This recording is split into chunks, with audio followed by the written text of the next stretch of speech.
What's going on, everybody? It's Josh. Happy to be here streaming little MLB Thursday night slate breakdown. Last time I was doing this, had some technical difficulties, unfortunately. This time, I think we're good. I think we're good. I can't promise it, but I think we're good. So, have a little bit of a revised model here, which is kind of par for the course for me. Um, really having a lot of fun just messing around and developing these various models. Don't really have anything that I'm fully committed to quite yet. Um, so I guess if you're into the stuff that I create and you like to listen to me flap my gums about MLB DFS, then as far as models changing up pretty much every week, you're going to have to deal with that because it seems like that's the trend with me. But I feel pretty good about this one. I kind of like it. So I'm just going to do a little bit of a introduction to this model here. I don't want to spend too much time. I'll limit myself to like 5 to 8 minutes. Then I'll do a look at pitchers. We'll look at pitchers to use and pitchers to target with bats. And then that'll segue well into looking at teams that we could stack up tonight. And finally, some one-offs based on salary and based on position. So before I start, I want to look here and see if it's possible for me to open up Periscope on my phone and see if anyone has any questions. And I know that there's only two people. There's three people. Let me retweet this real quick. Retweet. Hey, I'm live now. Jump in and take a look.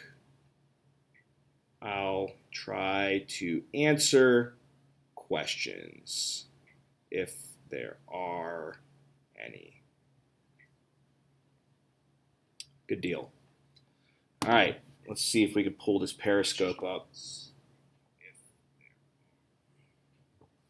Looks like we're good. Sweet.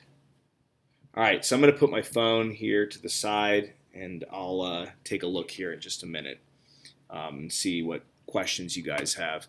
All right, the model. So, like I said, I'm going to try to be brief with what this model is showing you.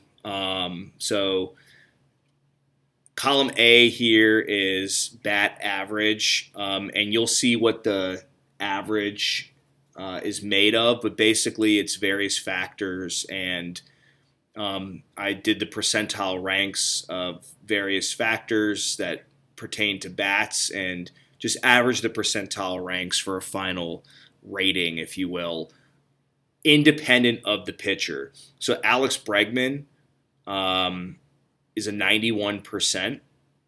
That's independent of the pitcher he's facing. So Mike Fiers has no effect on Alex Bregman's batter rating right there. And then bat volatility, that's basically the standard deviation of all the factors that go into the average. So the higher the average, obviously, the better it is for the batter. And then the lower the volatility, the better for the batter. So Yasiel Puig has the lowest volatility among all the factors that go into his average, but his average is pretty average. Eloy Jimenez, same deal, but pretty low bat average. But then Alex Bregman is a 91%. He is, on today's slate, the best over the last 30 days, and I should say that this is over the last 30 days. He's the best on the slate, and his volatility is also very low. So what that means is that if you are looking for a low volatility, high rated batter, Alex Bregman is, really where you'd want to start, at least on this slate. And then if we sort descending for volatility, you can see that Kevin Pillar is the most volatile. But, he's middle of the road. So with the inconsistencies comes some really huge performances. And, same goes with like Josh Rojas, though his is in most certainly a smaller sample size. So that's volatility. Let's go ahead and zoom into what makes up the average. Boom. So you got a bunch of columns here. I like to keep them hidden, but if you really want to dig deep, then you can unhide them. And what we have going into this average are as follows. Column C is pitches per plate appearance. So what I'm looking for are batters who have plate discipline. Not only will they take walks, but they'll also take a lot of pitches. And what taking a lot of pitches also shows that they have the ability to foul pitches off as well. And that's baked in to that metric there. So Wilson Ramos, Luis Arias, Joe Panic, Didi Gregorius, Alex Bregman. These are guys that take a lot of pitches, see a lot of pitches per plate appearance. K rate. So Bryce Harper, Carlos Santana, Christian Walker, etc., have low K rates. That doesn't seem right.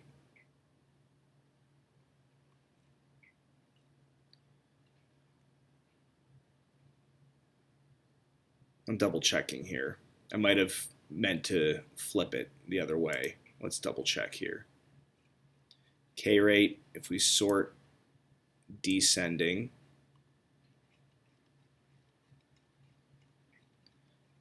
okay, we're good. Wow, so Bryce Harper, let me see.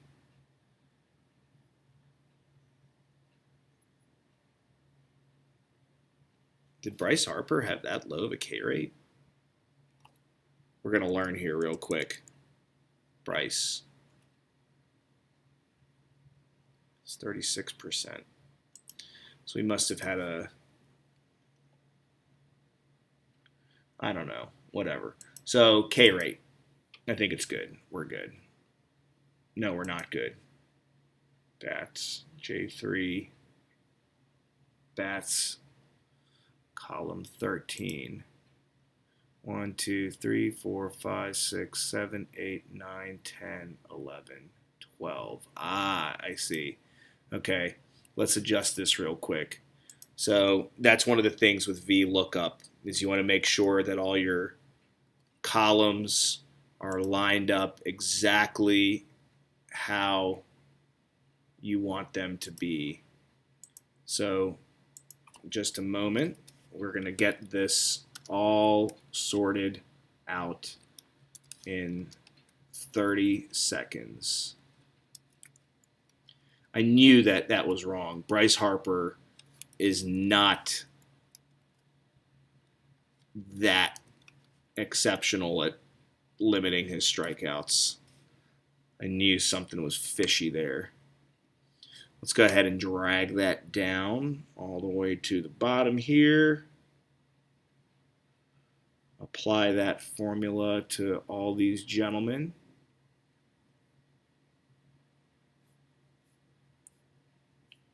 Yeah, okay. Good. So that's what I thought. Okay. So, yeah, that's K rate. Bryce Harper, 100%, 100 percentile in walk rate, not K rate. Good deal. Okay. WRC plus. WRC plus. weighted runs created plus. So basically a park adjusted, league adjusted metric that works similarly to WOBA, but park and league adjusted. The higher the better for the batter. Zone contact. Pitches in the zone, how much contact, how often do they make contact? So on an attempted swing, David Fletcher is as good as they come. Frankie Lindor. So David Fletcher and Francisco Lindor. If the ball is in the zone, the pitch is in the zone, and they make an attempt, they swing, they are the best at making contact. Outside the strike zone, swing rate. So the higher the percentage, the less frequent the batter swings at pitches outside of the zone. So Matt Carpenter, Alex Bregman, Logan Forsythe never swing at pitches outside the zone. And then hard hit rate. Hard hit rate, pretty obvious. Hard hit rate, the higher the better. The more often the batter hits the ball hard. Carson Kelly, not very surprised there, hits the ball extremely hard very often. So when we go ahead and sort it again by bat average, you can see that all of these things are baked in to the batter average. And if you want to look more closely, you can do that. Then, of course, you have the batter's name, their salary, their position, the team that they're on. If it's gray, it means the lineups haven't been announced yet. Implied total, their opponent. If the little at symbol, if the opponent has a little at symbol, you know that that team is on the road. And then the order. We got our divider, and then we have our pitchers. Pitcher, same deal. The pitcher's name, the SP average, and the SP volatility. So the best pitcher tonight, according to the model, it's a tie between Yu Darvish and Reynaldo Lopez. And volatility, the least volatile pitcher, is Pedro Payano. And this is very instructive here because Pedro Payano, very low volatility, but his average is 10%, meaning that he sucks, and he sucks very regularly. Michael Wacha, same deal. He is about in like teetering between the bottom third and middle third of pitchers, but you can rest assured that most of the time he's going to fall within that range of outcomes. And if you blow it up here, we can see what is baked into that average. Innings pitched per game. So Mike Fiers is in the 94th percentile in innings pitched per game. Reynaldo Lopez, 92nd percentile. So these two guys pitch a lot of innings lately. Pitches per game. Reynaldo Lopez throws a lot of pitches. Marcus Stroman throws a lot of pitches. K rate. No, it doesn't mean that Chad Green strikes out 97% of batters. It means that he's in the 97th percentile for his K rate. Unfortunately for him, though, well, for us, really, not for him, is that we can't enjoy the fruits of those 97th percentile K rates with Chad Green because he only is an opener. He's not a starting pitcher.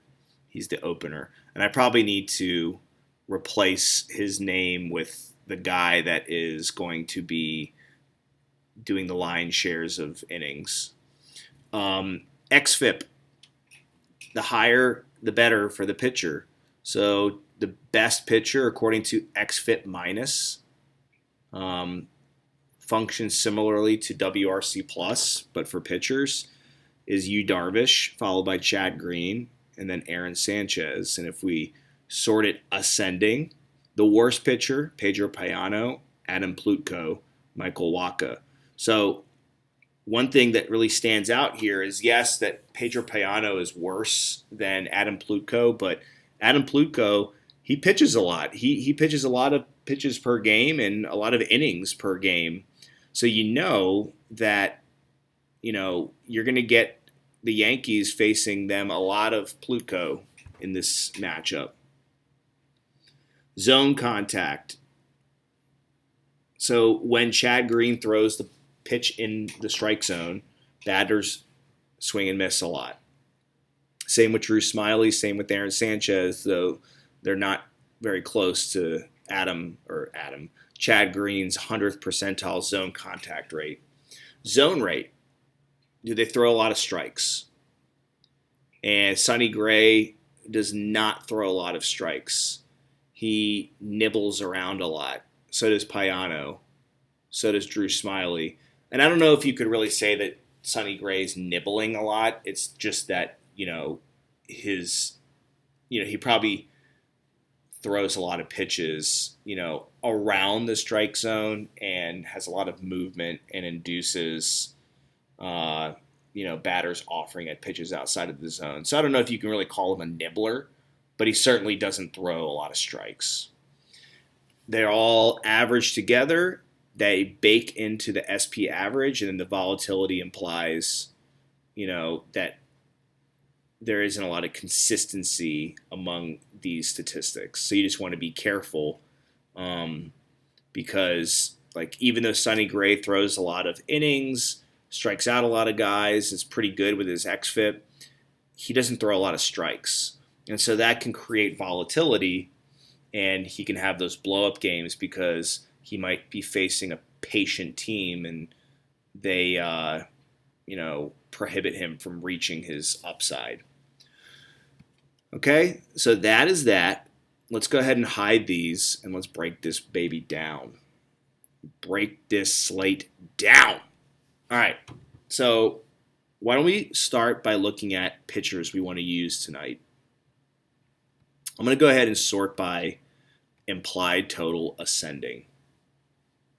And we'll look at some inconsistencies, a few things that make us say, I wonder why this is. First of all, I got to take out a couple of these guys.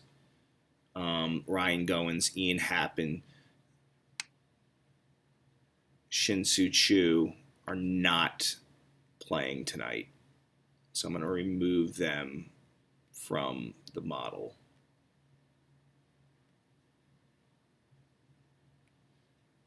Okay. So right off the bat, I'm wondering here with the White Sox. Okay, this is like a battle of mediocrity. The only guy over the last month that you really can feel good about as a hitter is Jose Abreu. Yolmer Sanchez, according to the model, is not terrible. And the fact that he's Min Sal makes him very palatable. Just from the simple fact that he's cheap. But, everybody is below average here on Chicago, according to this model. And Andrew Heaney, same deal, 40% SP rating and relatively high volatility. So if we zoom in and see what is hurting Heaney, well, he doesn't pitch a lot of innings. His pitch count is limited. He's not striking guys out a ton. The quality of his performances leaves a lot to be desired with the 32nd percentile xFIP minus. The zone contact, not that great. Guys are making a lot of contact on his strikes, and he throws a ton of strikes. So this is a tough call here because you have to really determine what you think is going to happen. If you side with Heaney, then what you're essentially saying is he is going to come and he's going to just throw a ton of strikes and he's going to challenge the White Sox to hit the ball. And based on what the White Sox have been doing lately, they are going to have trouble with that. On the other hand, you can say that this is a pitcher of recent low form, poor form. at best, he can strike some guys out once in a while, and he throws a lot of strikes. But this is a team that's going to be facing a guy that's certainly hittable. And so, if you're going to, base your decision on pitchers to use by implied total, like, I don't think this is it. Like, this ain't it, guys. Heaney, very risky based on what we're looking at here. Will people be attracted to him? Probably. I could see people, thinking that Heaney is a good option. I just don't know if I'm particularly interested.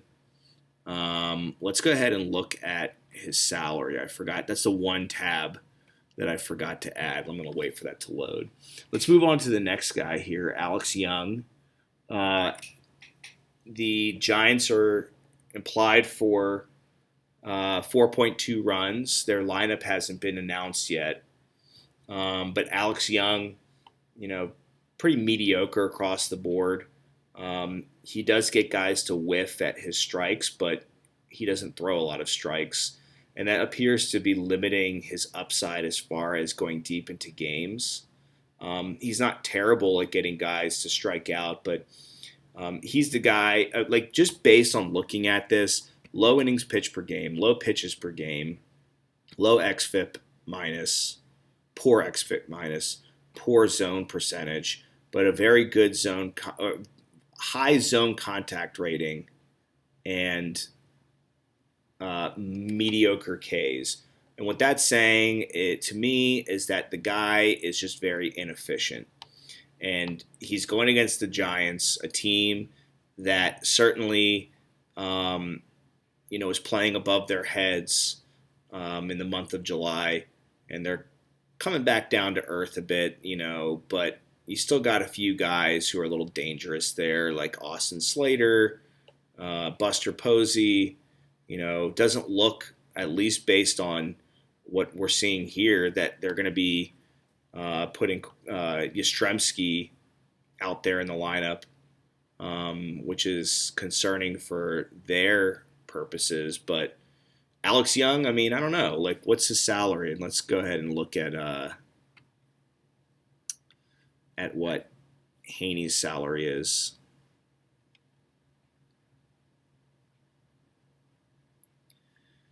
So Heaney's $6,400, Alex Young $7,500. So I could see Heaney being a pay down option, but I think it could blow up in your face if you elect to use it. And Alex Young, I'm not touching that at $7,500. Not interested. One guy that I am interested in, to a degree, is Yu Darvish. He has some monster upside. 94th percentile K rate, 97th percentile xFIP minus, 89th percentile zone percentage, and solid zone contact and innings pitched per game. The problem is that his pitch count is capped. You'll rarely see him go over 90 pitches these days. So you have to hope for serious efficiency. And the efficiency is going to come from facing guys who strike out a lot and don't take a lot of pitches. And, Bryce Harper and Rhys Hoskins right off the bat are going to make life difficult for him. But then it just drops off. JT Realmuto, Gene Segura, Cesar Hernandez, Corey Dickerson, Scott Kingery, and to a lesser degree, Adam Haseley. These guys are all going to, take, far less pitches than Harper and Hoskins. You really have to hope that Darvish can be efficient, because he's not going to get deep into the game as far as pitches go. But you want to make sure that he can get you that quality start and get the 6 innings pitched. And I think, there is a pretty decent chance that against the Phillies he could do that. Not a lot there that you really need to be too concerned with. And the good thing too is that you got guys who strike out a lot. Bryce, Hoskins, Kingery, Hasley, all strike out more than average lately. Corey Dickerson's a right around average. The only two guys that don't strike out are Segura and Hernandez, but the two of them have low hard hit rates.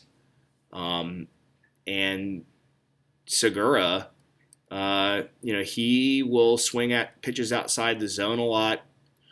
So I'm kind of like thinking, stream of consciousness right here.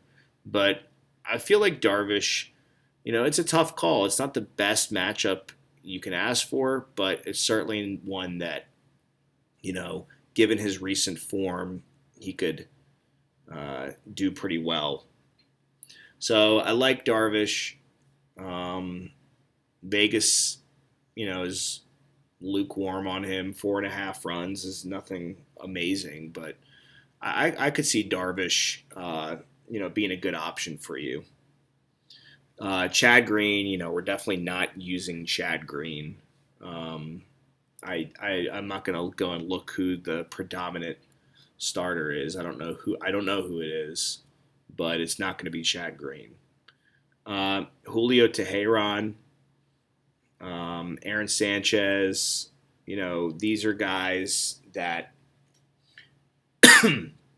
it's a tough call. Aaron Sanchez gets Oakland. Teheran gets the Mets. These are teams with some guys with a little bit of power there. Especially the Mets. You got a few guys, and Peter Alonso, J.D. Davis, Conforto, Wilson Ramos, who can hit the ball hard. But the only guy that's really hitting the ball hard lately is J.D. Davis. So between him and Alonso, those are really the only guys that you're terribly concerned with. The problem is that Conforto, Ramos, Rosario, Panic, Lagares, they don't strike out. So there's not a lot of strikeouts there for Teheran to find. And so I worry about his upside. But as of late, he's in, the 80th percentile basically for going deep into games. And he throws a lot of strikes. He's just not that good. So, I don't know how much damage the Mets are going to do to him. I just don't know how much his strikeout upside or lack thereof caps his upside. On the other hand, Aaron Sanchez, he's striking out a ton of guys. He's been pretty unhittable lately, but very inefficient. I don't say very inefficient, but quite inefficient. 50th percentile for innings pitched per game and pitches per game. So you just got to worry about him. If he gets in the wrong situation, he could strike out 5 or 6 guys, but only go 5 1/3, and you'd lose that quality start. Then you really walk a tightrope for him getting that win. Because you got to trust the bullpen now for the 5th, 6th, 7th, 8th, 9th inning. Though the Astros have an amazing bullpen. But looking at the A's, they got a lot of strikeouts that are there for the taking. I would not really include Corbin Joseph, 58%, as being a positive here because the guy has 4 plate appearances or whatever it is. But, Piscotty, Semien, Grossman, they're the guys that strike out the least, and they're really only in the 60th to 70th percentile. So, what the hell was that? So Mark Canha, Matt Olson, Chris Herman, Matt Chapman, Chris Davis, a lot of strikeouts there. You just don't know if that's the confirmed lineup or not. But Sanchez has some nice upside, though the problem is they take a lot of pitches outside of Piscotty and Davis. So it's a tough call there. So far, we really haven't found anybody we love. Um, there is one guy, though, that really stands out to me, and that's Reynaldo Lopez. Tons of innings, tons of pitches. The Ks are so-so. The xFIP is so-so. Um, really good at getting swings and misses on strikes in the zone and throws a lot of strikes. So his efficiency is outstanding. He's a workhorse. Will he get you 10 Ks? Probably not. But you can feel really confident about him going deep in the games and not killing you by walking a lot of guys and, you know, nibbling around. Like, he's going to attack. And if we go over to the Angels, as far as WRC plus goes, obviously Mike Trout's in the 90th percentile, but everybody else is just meh, right? There's some hard hits there. There's some guys that are not offering at pitches outside of the zone, but in the zone, lots of swings and misses outside of Fletcher. Poor WRC plus outside of Trout. There's guys that take walks, but Lopez isn't going to walk a lot of guys. A lot of strikeouts. Will Lopez strike out a lot of guys? But the strikeouts are there to be had if he can. And outside of Justin Upton and Mike Trout, these guys are not having long ABs. So I feel like the spot is pretty nice for Reynaldo Lopez. You got to wonder if the White Sox can give him run support. As I mentioned above, they're going to get to face, Andrew Heaney. And you just got to hope that they can give him 3 or 4 runs so he can have a shot at the win. But I feel pretty confident just based on what I'm looking at here that Lopez, has a chance to go 6 or 7 innings and, perhaps average a strikeout per inning and get you 7 Ks. And, if he can survive Trout, then you got to feel good about his chances tonight for giving you a good return on your investment. And his salary is $8K, which is pretty palatable. He is an underdog in this matchup, plus 148. But based on what I'm looking at here, I like it, and he's, pitching on the road, which is a little concerning, but, the Angels ballpark is certainly better than the White Sox ballpark. So I like Reynaldo Lopez. Drew Smyly, across the board, he's been pretty good, except for his zone percentage. This is a guy that is just pitching all around the strike zone and not in the strike zone. But, zone contact, guys are not hitting the ball. They're not performing against him. He's just been really solid across the board.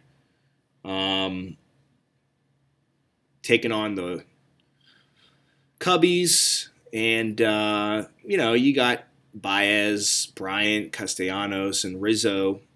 So you always are going to have pause there when you see that White Sox lineup, but they strike out a lot. Castellanos, Bryant, Baez, they all K. Rizzo doesn't. These are not very patient guys. They're going to go up there and they're going to swing. They're not going to take a lot of pitches. They're not going to take a lot of walks. The guys that you don't want to beat you are going to swing. They're going to swing. They're going to swing at pitches outside of the zone. Nobody's really hitting the ball hard. But this is an aggressive team. Outside of Rizzo and then some marginal guys like Caratini and Boat, like the rest of the team is gonna get up there and hack away, and that's what Smiley wants. He doesn't throw a lot of strikes, but that plays well into his hand because the White Sox are not a very or the White Sox, the Cubbies are not a very disciplined team. So Smiley, at 7,200, another underdog, plus 126. This is another guy that has some really nice upside to get you that quality start. Perhaps get you that win. Problem is he's facing Darvish. But I don't know. Like I kind of like this matchup better for Smiley than Darvish.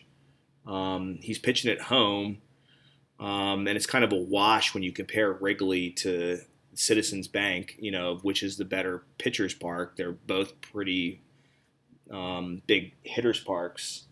But I definitely think that Smiley, for the price, is a good investment. The Astros going against Mike Fiers, definitely goes deep into games, throws a lot of strikes. He is a pitcher's pitcher. Managers got to love him. This is a guy that is just going out there and he's attacking. But he's not a dominant arm by any stretch, below average and K'ing guys, xFIP below average. When he throws strikes, a lot of guys make contact, and that spells trouble for him because look at this Astros team. I mean, everybody on this team here, everybody on this team is above average, well above average, 90th percentile in WRC+. Gurriel, Altuve, Alvarez, Brantley, Bregman, Correa just missed at 88, and Springer's at a very, very respectable 80. A lot of contact in the zone. Bregman never swings at pitches outside the zone, nor does Correa or Springer. Altuve and Gurriel are pretty aggressive. But the thing is, when they are hacking away, they're doing something with it. And they don't strike out. Are they aggressive? Yes, they swing outside the zone a ton. But they're 91st and 96th percentile, Altuve and Gurriel respectively, in K rate. So they just don't strike out. So this is a team that, outside of Bregman, Correa, and then to a lesser degree Springer, they're going to hack away. And the difference between them and a lot of other teams that, offer at pitches, a whole lot, is that they make a lot of contact. They don't strike out. I mean, look at that. Like, the person that strikes out the most is Chirinos, and we can kind of take him out of the equation there. But it's Jordan and Correa, and they're 53rd percentile, and they're 96th and 88th percentile WRC+. So this is a situation where Houston is going to get a pitcher who is not a dominant strikeout pitcher by any stretch, and he throws a ton of strikes. So that they're going to get pitches to hit, and that the pitches that they're going to get to hit are going to get hit with that 12th percentile zone contact. So I really like the Astros, and I know I'm getting ahead of myself because we're not talking about bats yet, but they certainly are in a really nice spot. So far, I've identified Smiley and Reynaldo Lopez. Stroman is another solid arm. Goes deep, solid, very good xFIP. Doesn't K a lot of guys, but 54th percentile. Doesn't mean he can't K guys. He's average zone contact.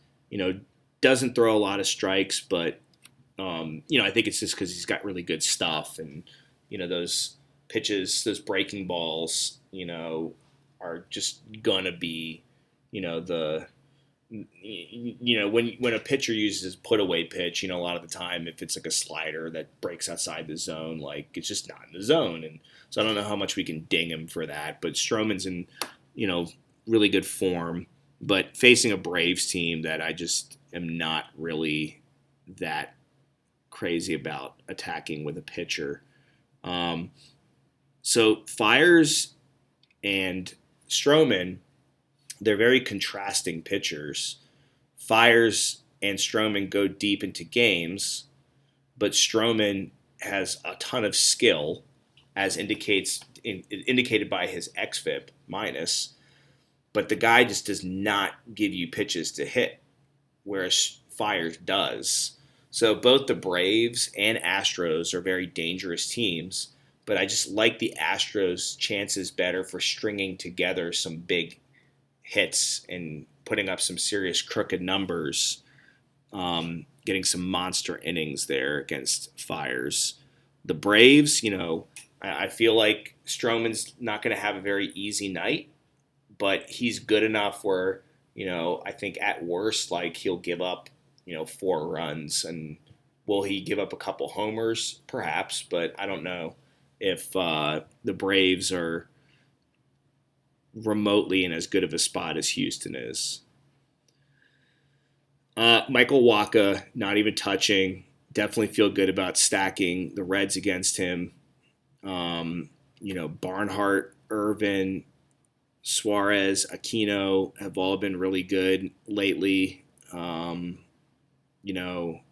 Votto obviously is Joey Votto. I feel good about them against Wacha. He's just consistently been bad. But the Reds they're a team that is not consistent in themselves. So it might just be a fade spot, but if I'm choosing one, I'm stacking the Reds over using Wacha. Derek Rodriguez is another guy who's been consistently bad. You can see by his average and his low volatility. And the D-backs are, hitting the cover off the ball. I mean, you've got 5 guys there that get green conditional formatting, indicating that, they're doing everything right.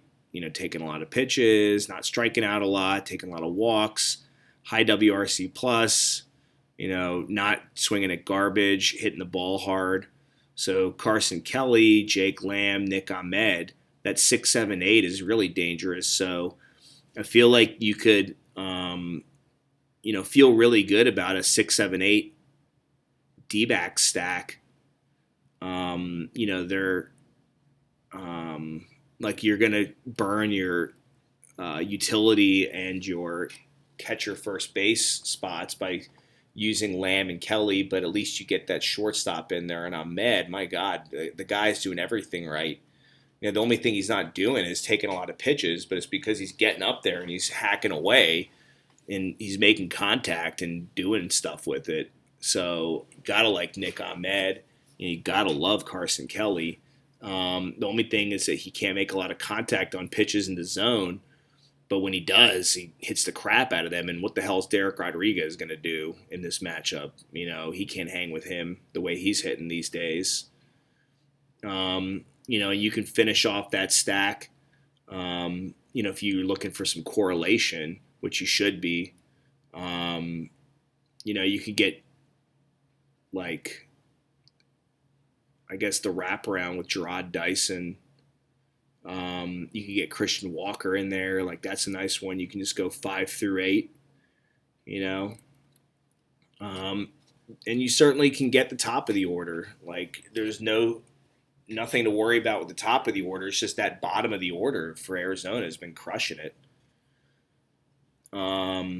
Pineda, no thank you. Plutko, no thank you. Payano, no thank you. So what have we identified? We've identified a couple guys. Reynaldo Lopez, Drew Smyly, and then to a lesser degree, Yu Darvish and Sonny Gray. But I definitely am going to have Lopez and Smyly. just based on what I've been looking at here. I feel really good about these two gentlemen tonight. Okay, so we're going to be attacking a few spots here. The pitchers that we're going to attack. I mean, we gotta get Minnesota in there going against Payano. Is he going to go deep? No, of course not. Like I think he's like an opener. I don't know. Like he sort of opens the game. Like who's he opening it for? I don't know. I haven't looked into that. I should look into those kinds of things. Derek Rodriguez, great. Score your 4, 5, 6 runs against him, run him off, and then get that, softer spot of the Giants' great bullpen. But if the Giants are down, like they're not going to trot out their top guys, in the 4th or 5th inning. So, got to feel good about Arizona. Got to feel good about Cincy going against Waka.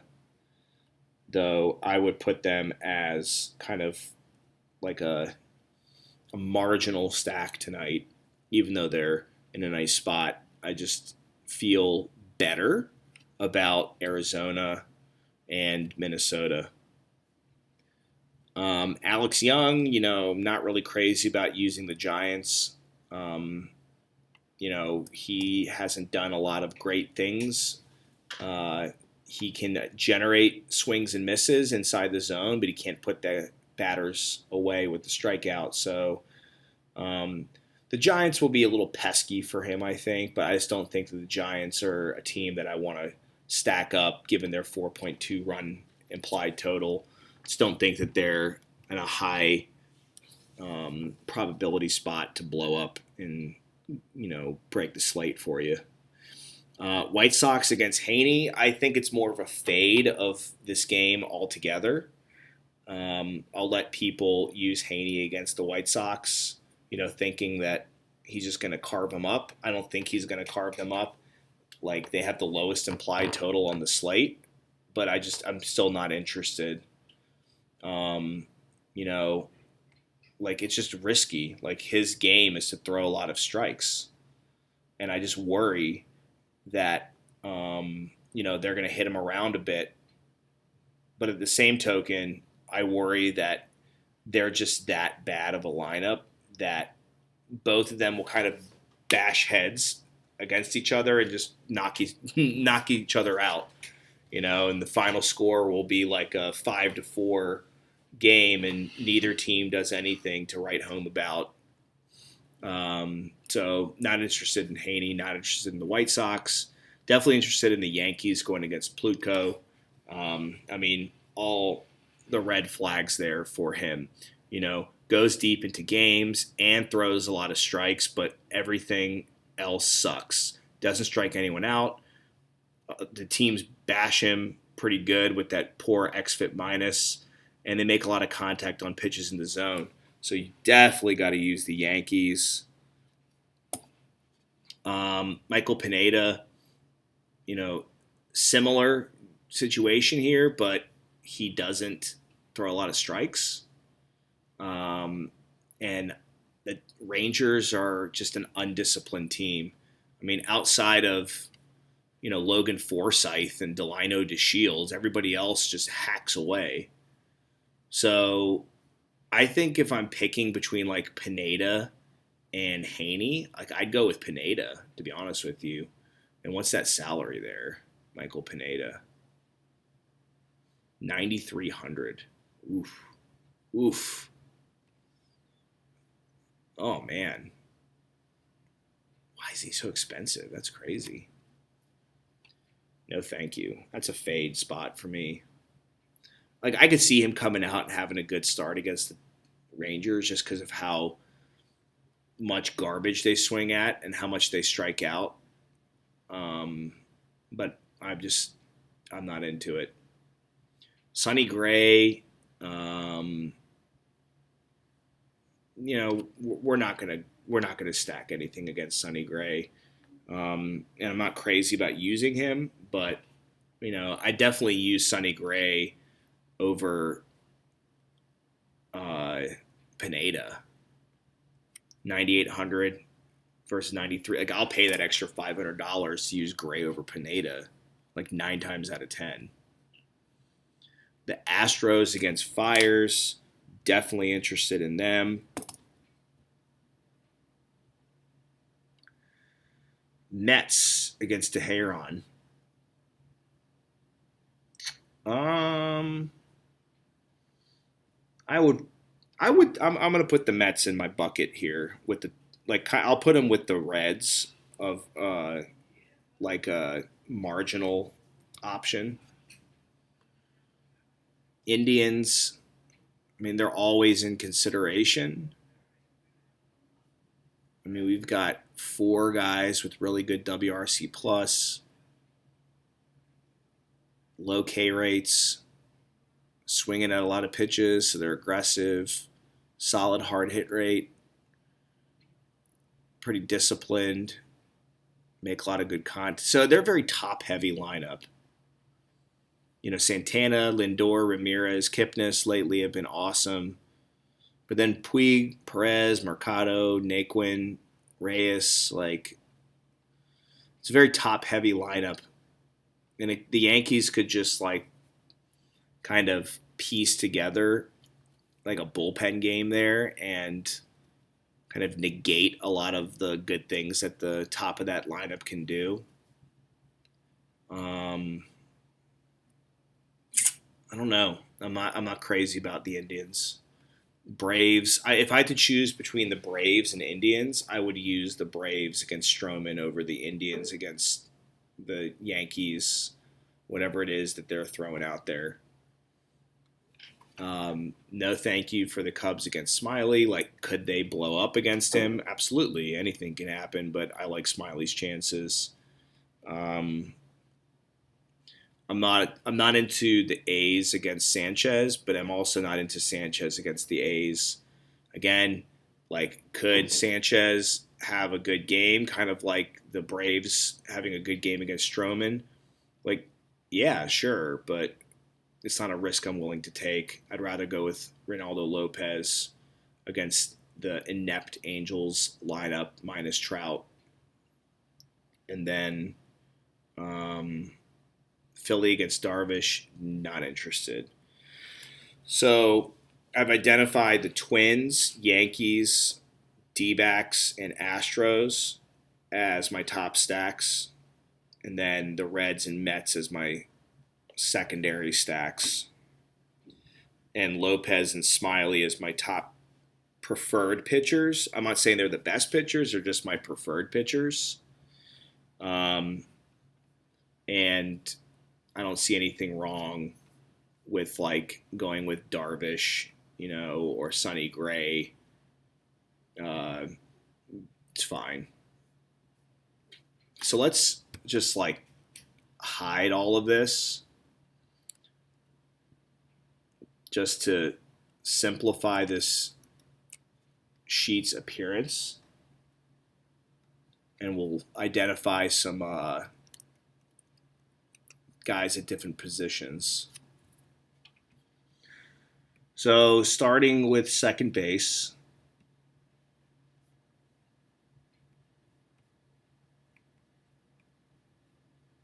so by rating, the best second baseman is Josh Rojas, followed by Luis Arias and Jason Kipnis. You can see Kipnis is far less volatile than those guys, as is Gleyber Torres. So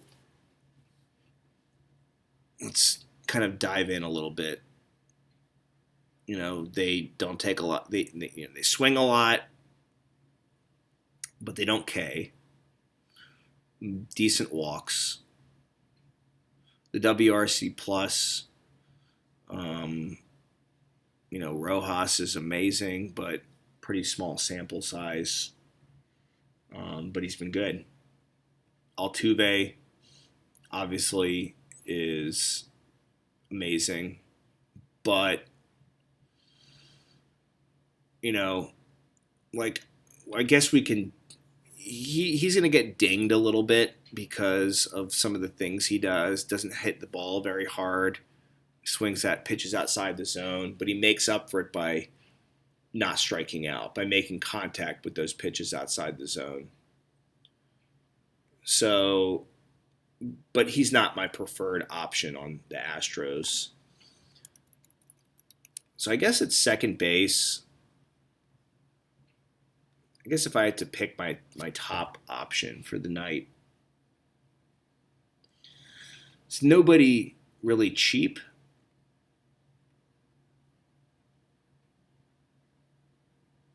Not into I gotta say, like, I feel really good about Josh Rojas.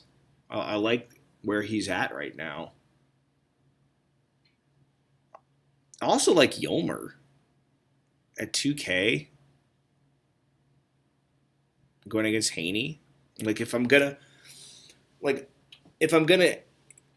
use Chicago, like, remember I said that Haney's going to throw a lot of strikes and he's not going to really do much else other than that, and he's going to probably have success because the White Sox suck.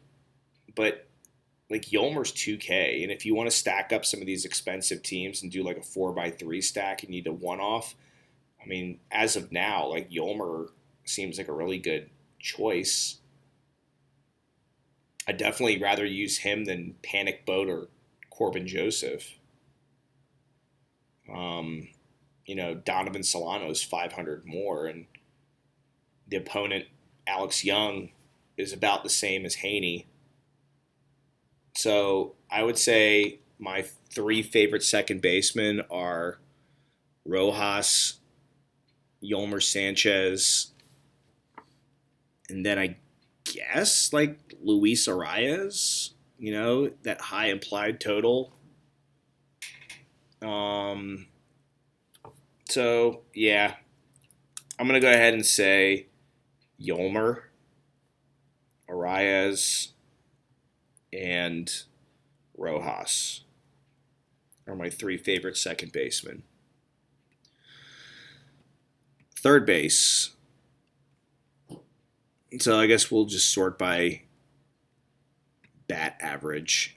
I mean, Alex Bregman is he's going to just get auto put there. He's the best player on the slate based on recent form and the least volatile. So Bregman is like a lock for being on my list of options at third base. Probably feel good about him being a lock, period, because, he's in a really nice spot against Fires.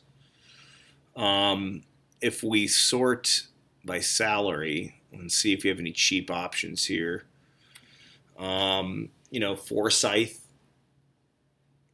batting eighth against Pineda, like, doesn't strike out. Like, I don't know. That and 2,700 is a little too expensive. Like, if he was 2,200, maybe it'd be a different story.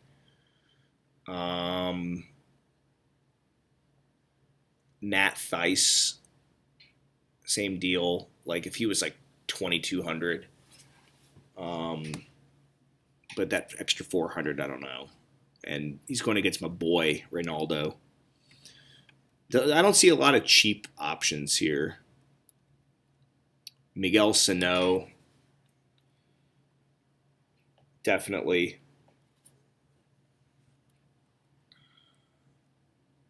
I don't know about Donaldson or J Ram.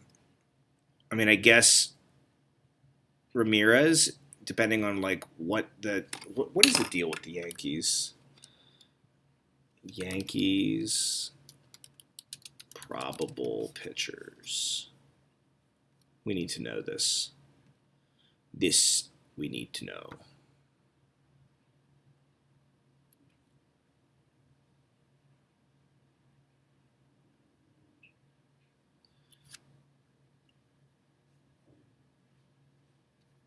Come on. We'll find out in just a second. Yeah, just I'm not seeing a ton. I mean, okay, so Suarez and Escobar,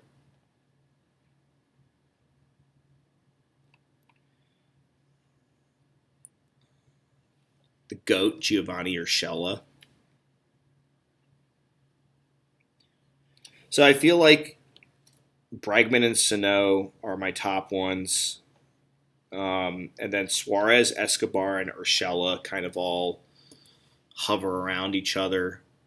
I feel like Urshela, the only reason you use him is hoping that ownership will be low because he's more expensive than Bregman, and it's like a pretty good matchup against Plutko. Well, it's not pretty good. It's a very good matchup against Plutko. I just feel better about Bregman. Bottom line is third base is very top heavy. Looking at shortstop. So your best option based on rating is Semien, followed by Correa, Lindor, and Ahmed. We're going to throw Nick Ahmed just without even questioning. Amazing spot. So you got a few good guys, a few in the middle here. So it's a pretty well-rounded bunch. If we sort by salary,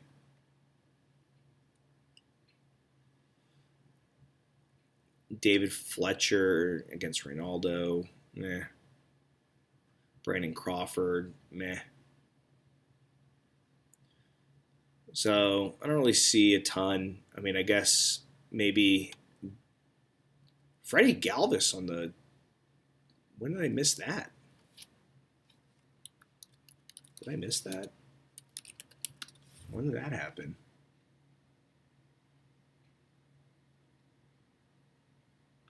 Huh. I missed that. Interesting. Okay. I mean, I would say like Galvis slash Iglesias are viable given that they're below 3,000 and they are facing Waka, who you can feel pretty confident will not be a world beater tonight. Neither of those guys are world beaters either, but the 5.3 run implied total is good, and considering that they are your best bets if you need to pay down a bit or you want to do red stack, I don't mind them. But I definitely am going to start with Ahmed. Jorge Polanco is an obvious option. But other than that, like Correa, I guess, is part of a stack. So I'm going to say Ahmed is my top option. Polanco is my second, followed by Galvis, Iglesias, Correa. Yeah. Okay, first base catcher. Let's just go right off the bat and look at who's cheap, if anyone stands out. So you have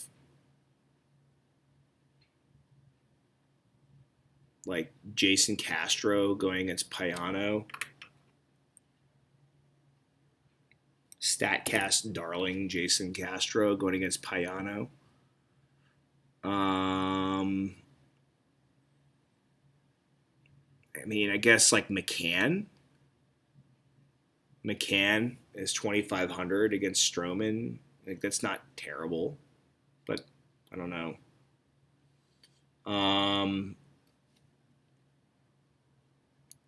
Mike Ford.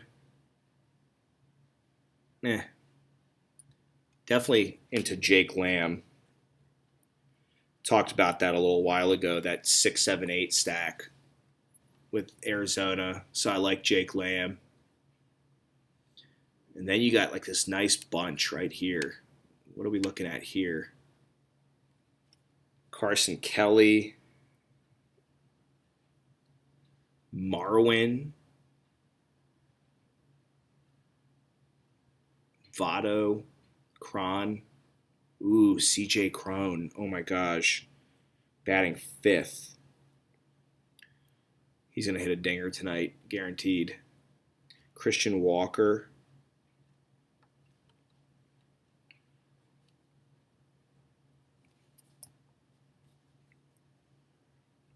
Really sucks that three of my favorite D-backs bats are all catcher first base. Makes me sad. Abreu, solid one-off. LeMahieu. Gary. I would say DJ as well. So my top guys are like, I guess, those D-backs guys, but I'm going to go out on a limb here, and I'm going to say CJ Crone is my favorite first baseman tonight. But I like, if you need to get some Twins exposure, but you need to save some money, Castro, Yankees with DJ, he's good. And then those D-backs options. And then just wrapping it up with outfield.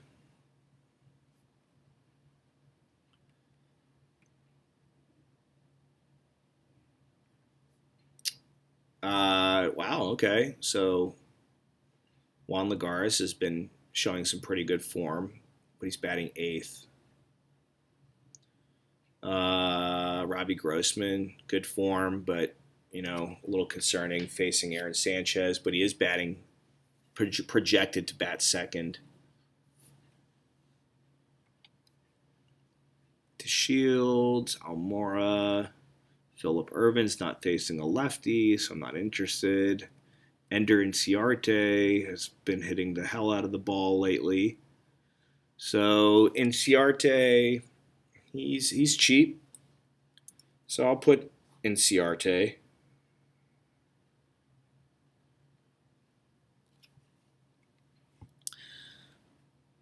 Austin Slater going against Alex Young. I mean, Gerard Dyson just hit a dinger the other night. That was crazy. I say JD Davis.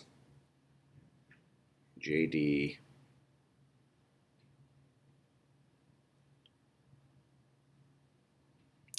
So yeah, I would say like if you need to pay down, like Inciarte or JD Davis. If we're sorting by bad starting pitchers, so we'll go batting average, descending, and SP average, ascending. So Kepler,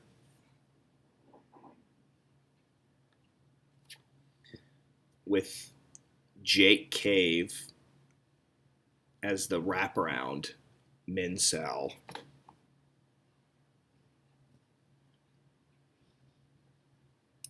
Not really into Dyson or Peralta.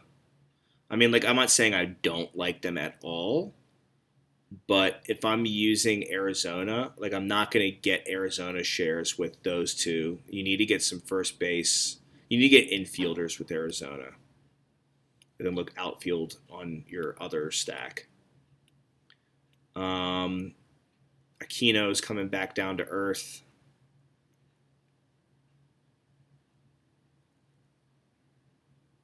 Oh my God, that outfield for Chicago White Sox is just garbage. Engel, Garcia, and Jimenez. I mean, they could play some outfield, that's for sure, but hitting wise, ugh. Definitely liking Gardner and Tauchman.